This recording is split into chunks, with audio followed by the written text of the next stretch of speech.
नमस्ते दोस्तों, मैं अष्टु ज्योति आज की बात में आप सबका स्वागत करती हूँ। आइए आज की बात कर लेते हैं। आज बड़ा ही अच्छा दिन है, शुभ दिन है, गुरुवार का दिन है। गुरुवार के दिन श्री विष्णु भगवान को ध्याते हैं और मंत्र जाप कीजिए, ओम नमो भगवते नारायणाय, ऐसा कर दीजिए। और बहुत सारे लोग बृहस्पति देव की कथा भी करते हैं, तो चना मुनक्का का भोग लगाइए, अमृत बनाकर सब में बांटिए, खुद भी लीजिए, तो आपका दिन सफल हो जाएगा।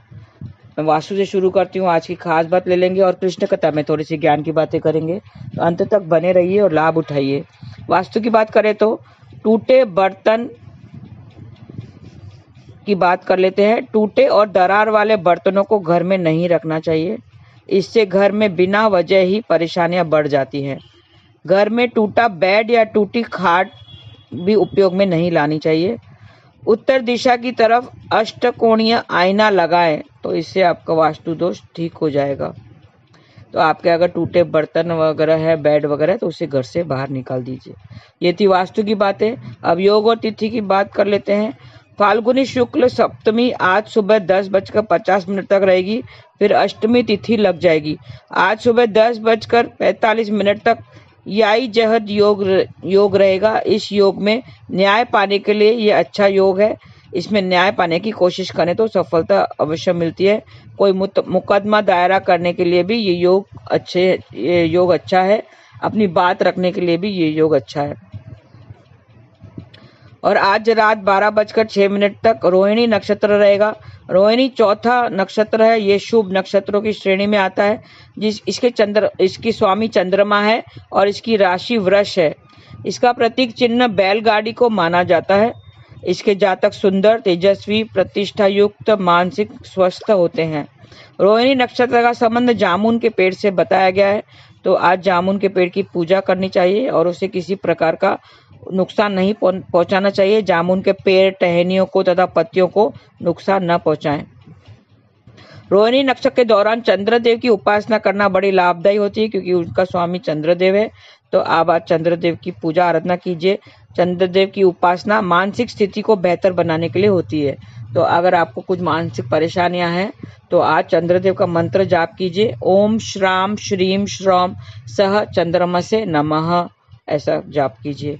और माता के साथ रिश्ते बनाने के लिए भी आज का दिन अच्छा है। मंत्र जाप करने से माता के साथ आपका रिलेशनशिप अच्छा हो जाएगा।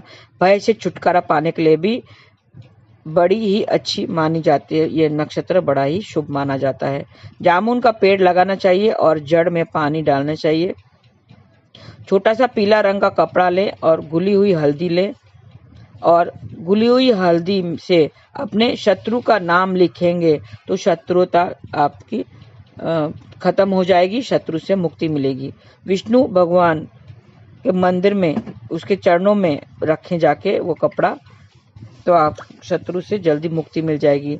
और कार्यों में सफलता के लिए माता से आशीर्वाद के रूप में एक मुट्ठी चावल लें और पोटली में बांधकर अपने पास संभाल कर रख लें। और मेहनत का फल पाने के लिए बैलगाड़ी को या बैलगाड़ी के चित्र को प्रणाम करें, और अपने घर में बैलगाड़ी का चित्र भी लगाएं तो वो शुभ होता है।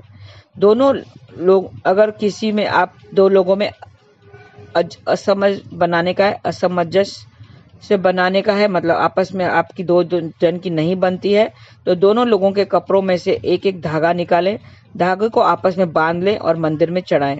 मंदिर में कपूर का दीपक भी जलाएं। इससे आपस में आपकी जो परेशानियां हैं दो लोगों के बीच में, वो दूर हो जाएंगी। बिजनेस में सफलता पाने के लिए शाम के समय एक लोटा जल में थोड़ा सा चावल डालें और जल से चंद्रदेव को अर्घ देना चाहिए और मंत्र जाप कीजिए, ओम श्राम श्रीम श्रौम सह चंद्रमसे नमः, ऐसा जाप करें। और अनबन दूर करने के लिए रात को सिरहाने के नीचे कपूर की टिक्कियां, 2 टिक्कियां रखें। अगली सुबह कपूर घर के दक्षिण दिशा में जला दें। जीवन साथी को खुश करने के लिए आज भगवान शिव की विधिवत पूजा करें और ओम नमः शिवाय का 11 बार जाप करें। और पढ़ाई में फोकस पाने के लिए, अगर पढ़ाई में फोकस नहीं लग रहा है, मन नहीं लग रहा है, तो फोकस बढ़ाने के लिए अपने गुरु का ध्यान करते हुए प्रणाम करना चाहिए। संभव हो तो विद्या यंत्र धारण करना चाहिए। सौभाग्य वीसा यंत्र की विधि पूर्वक पूजा करके स्थापित करें तो सुख सौभाग्य बढ़ेगा घर में। सौभाग्य विस्सा यंत्र की विधि पूर्वक पूजा करके स्थापित करना चाहिए। और दूसरों की बातों को ध्यान देने के लिए आटे को घी में भूनकर पीसी शक्कर मिलाकर पंजरी बनाएं। केले की फली काटकर प्रसाद तैयार करें। घर के मंदिर में ही भगवान को भोग लगाएं, तो आप दूसरों के बातों से सहमत हो पाएंगे। और 20 मिनट बाद प्रसाद सब में बांटने और खुद भी खाएं। भगवान विष्णु को जटादार पानी वाला नारियल भी अर्पित करें, तो आपके नौकरी में सफलता मिलेगी, सरकारी नौकरी भी मिल सकती है। 20 मिनट बाद नारियल तोड़कर उस गिरी सबको बांट दें। पानी को भी प्रसाद के रूप में ग्रहण करें। तो ये छोटे से उपाय थे आज श्रावण नक्षत्र, रोहिणी नक्षत्र के, और आज के गुरुवार के दिन के जो है तो विष्णु भगवान को ध्याइए, उनकी पूजा कीजिए। और सप्तमी तिथि पर खजूर का सेवन नहीं करना चाहिए। अष्टमी पर नारियल का सेवन करने से बचें। ये छोटे थोड़े से उपाय हैं जो खाने की चीजें हैं वो अशुभ परिणाम लाते हैं, शत्रुता बढ़ाते हैं, तो थोड़ा सा ध्यान रखें। तो ये थी वास्तु की बातें। ये थी आज की खास बात। और कृष्ण कथा में थोड़ी सी ज्ञान की बातें कर लेते हैं। हर किसी को ईश्वर पर पूर्ण विश्वास होना चाहिए, क्योंकि हमें बनाया ही उसी ने है। तो किसी उद्देश्य से बनाया है। हमने जो इस जन्म में हमने जन्म लिया है, ये शरीर धारण किया है, उसने ईश्वर ने किसी वजह से, किसी उद्देश्य से ही बनाया है। किसी कारणवश ही हमें जो भी प्रोफेशन हम लेते हैं वो भी किसी कारणवश ही लेते हैं, किसी न किसी का भला करने के लिए ही होता है। बहुत लोग होते हैं जो ये सब बातें नहीं मानते हैं, वो नास्तिक होते हैं, भगवान को ही नहीं मानते हैं। कहाँ है भगवान, क्या किसी ने देखा है, ऐसे सब बोलते रहते हैं, नास्तिक होते हैं। इस संदर्भ में मैं एक दृष्टांत पेश करती हूँ, ध्यान से सुनिए और आशा करती हूँ कि इससे आपको लाभ होगा। एक व्यक्ति था, बड़ा नास्तिक था, छोटे से गांव में रहता था। हालांकि उसका जो बाप था वो ईश्वर को बहुत मानता था, पूजा पाठ करता था। उसकी एक छोटी सी केमिस्ट की दुकान थी, मेडिकल स्टोर था उसका, दवाइयों की दुकान थी। थोड़े समय उसने दवाई की दुकान चलाई, फिर वो चल बसा। और उसका जो कारोबार है, जो मेडिकल का ये दुकान है, वो उस नास्तिक व्यक्ति को संभालना पड़ा। और वो व्यक्ति उस दुकान की देखरेख करता था, संभालता था, लेकिन वो भगवान को, ईश्वर को नहीं मानता था। एक दिन शाम हो गई थी, अंधेरा हो गया था, बादल गरज रहे थे। उस दिन कुछ ज्यादा काम भी नहीं हुआ था, तो वो दोस्तों के साथ दुकान पर ही बैठकर पत्ते खेल रहा था। तब एक छोटा लड़का वहां पर भागते भागते आया, एक पर्ची लेकर आया। उससे कहा, भैया मुझे ये दवाई दे दो, जल्दी दे दो, मेरी माँ बहुत बीमार है, डॉक्टर ने ये दवाई मंगाई है, जल्दी दे दो। तब उस व्यक्ति ने कहा, देख नहीं रहे हो हम पत्ते खेल रहे हैं, थोड़ा रुक नहीं सकते, थोड़ा रुक जाओ प्लीज भैया, मुझे ये दवाई जल्दी चाहिए, मेरी माँ बहुत बीमार है। तब उन दोस्तों में से एक ने कहा, भाई इसको दे दो दवाई, बहुत जल्दी में लग रहा है। तो उस नास्तिक व्यक्ति जो था वो उठा, गुस्से में उठा, और वो पर्ची में देखकर उसने एक काउंटर से दवाई की बोतल निकालकर उसको दे दी। ये लो तुम्हारी दवाई। और उस बच्ची ने जो पैसे थे वो दुकानदार को देकर वो चला गया। जोरों से बारिश हो रही थी, बिजली कड़क रही थी, अंधेरा छा गया था। दोस्त भी चले गए क्योंकि गेम अब खत्म हो गई थी, खेल खत्म हो गया, दोस्त भी चले गए, दुकान बंद करने का समय भी आ गया था, गहरा अंधेरा छा गया था, चारों ओर से जोरों से बारिश हो रही थी। तब उस व्यक्ति की नजर उस पर्ची पर पड़ी, जो काउंटर पे पर्ची पर पड़ी, जो वो बच्चा छोड़कर गया था। अरे ये क्या, मैंने तो बच्चे को गलत दवाई दे दी, अब क्या करूं, कहाँ से ढूंढूं उसे। उसकी माँ ने अगर ये दवाई ले ली तो रिएक्शन हो सकता है, उसकी तबीयत और बिगड़ सकती है। ये क्या हो गया मेरे से गई गलत औषध चली गई, मैंने गलत दवाई दे दी। अगर उसकी माँ को कुछ हो गया, अगर उसकी मृत्यु हो गई तो मुझे दंड मिलेगा, मुझे जेल भी हो सकती है। ये मैंने क्या कर दिया। उस दुकान में एक कोने में एक श्री कृष्ण का फोटो लगी थी, जो उसके पिता ने लगी थी, क्योंकि वो पिता ईश्वर को मानता था और पूजा पाठ करता था।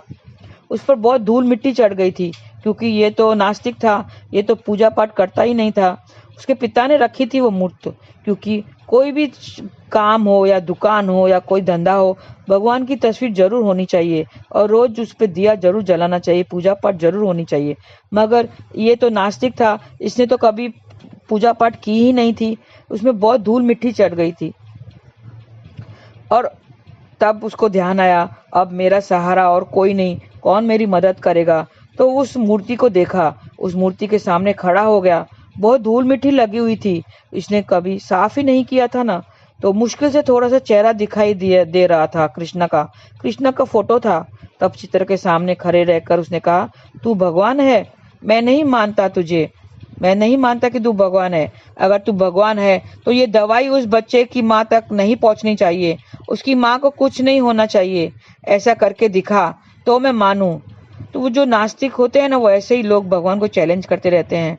कभी भगवान को चैलेंज नहीं करना चाहिए। अगर वो दवाई उसकी माँ को पहुंच गई, रिएक्शन हो गया, तो मेरी दुकान को ताला लग जाएगा। अगर तू है तो ये काम करके दिखा, उसकी माँ तक ये दवाई नहीं पहुंचनी चाहिए। ये वो जैसे अभी तक भगवान को बोल ही रहा था। हाँ, इतना वो भगवान को बोल ही रहा था, तब वो बच्चा रोते रोते आया, वहां पे दवा दुकान पर आ गया, रो रहा था, कांप रहा था, भैया कुछ करो, भैया कुछ करो। उस दुकानदार वो तो घबरा गया, उसके पसीने छूटने लगे, वो घबरा गया, ये क्यों रो रहा है, क्या हुआ, कहीं इसकी माँ ने वो दवाई तो नहीं ले ली। घबराते हुए उसने उस बच्चे को पूछा, क्या हुआ तुम्हें, तुम रो क्यों रहे हो, दवाई दे दी माँ को? तो बच्चे ने कहा, बच्चा कहने लगा, रोते रोते कहने लगा, उसने बच्चे को थोड़ा सा पानी पिलाया। तो बच्चा बोला, नहीं, मैं जब जा रहा था, बहुत जोरों से बारिश हो रही थी, अंधेरा था, मेरे सामने एक पत्थर आया, मैं पत्थर से टकरा गया और वो दवाई मेरे हाथों से गिर गई, बोतल टूट गई।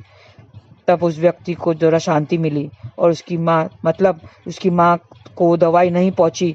इसका मतलब है तुम्हारी माँ ने वो दवाई नहीं ली, तो तुम रो क्यों रहे हो फिर? दुकानदार ने उसे पूछा।